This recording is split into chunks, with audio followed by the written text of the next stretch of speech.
الله وبركاته. أصحابتي ولا لك هنا channelka Somali Let's Play Classroom.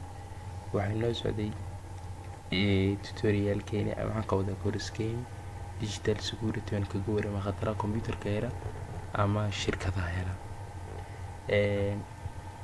waxaan maanta tutorialkii 18aad waxaa ka waraysa 17 taxane. waxaan maanta ka war waxaa la yidhaha shoulder sharpen. waxyaalihii su-aalaha waxaad nagu reebi karaysaa commentiga si aan kaaga soo jawaabin haddii ilaahay na garasiiyo.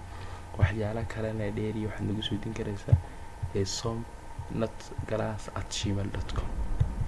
waana tutorialkii 18aad.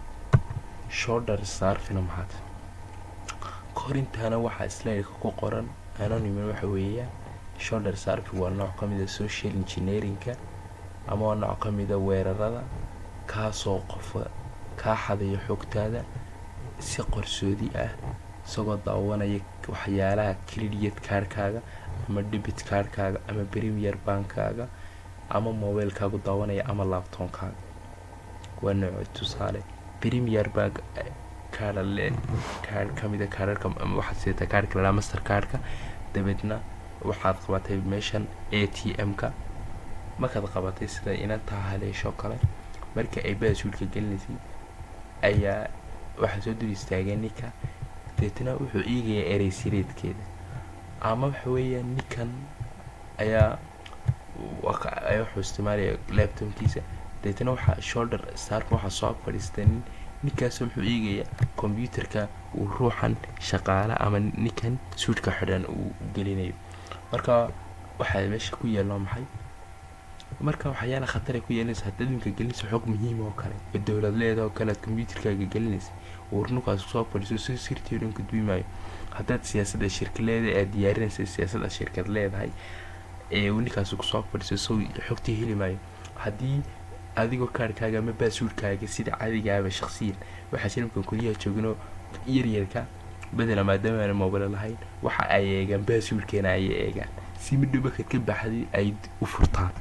marka nidaamka ay isticmaalaya yaryarka xafideen waa maxay shoulder sharpen waa in nooc ka mid ah social engineering-ka kaas oo ay ka xadayaan xogtaada asaasiga ah haddii noqoto in password-ka ogaado haddii noqoto in ogaadaan waxyaalaha sawiraanta kugu jira mobile-kaaga ad waxay doontaa noqoto.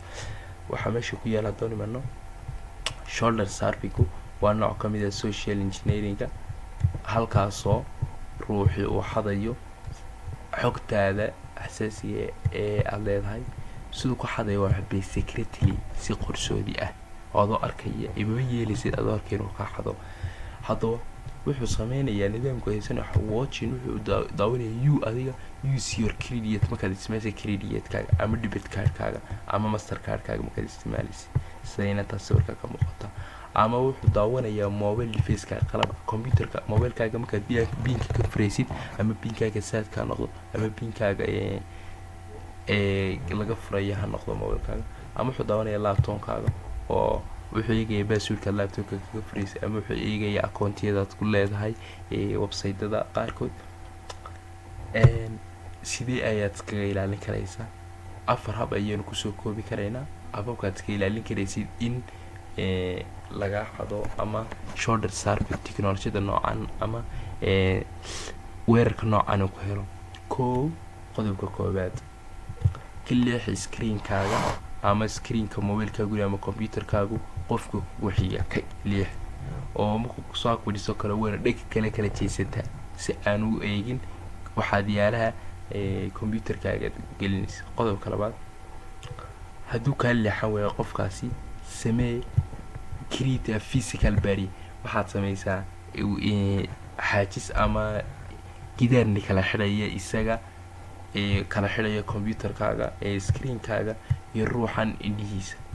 hadda doonti waxaa laga wadaa gulucoo kale la gal ama kala dhaqaaq meeshuu qofkan taagan yahay. qodobka afraad jooji inaad computer-kaaga ku isticmaashid meelaha dadka ay iskugu yimaadaan aanad qofna aanad aad koriga war haysoyginde hadday noqoto meelaha tareenadu ka baxaan ama airport-yada sawirka ninkaas kale sawirkiisa kaaga muuqdo wuxuu computer-kiisa ku isticmaalayaa meel airport ah waxaana ku isticmaala meelaha kafeeyada lagu cabo ama meelaha hodheelada ama meelaha kale ay dadku isku yimaado hadday noqoto meelaha lagu caweeyo oo kale computerkaaga ama laptopkaaga ha noqon mid ku isticmaala.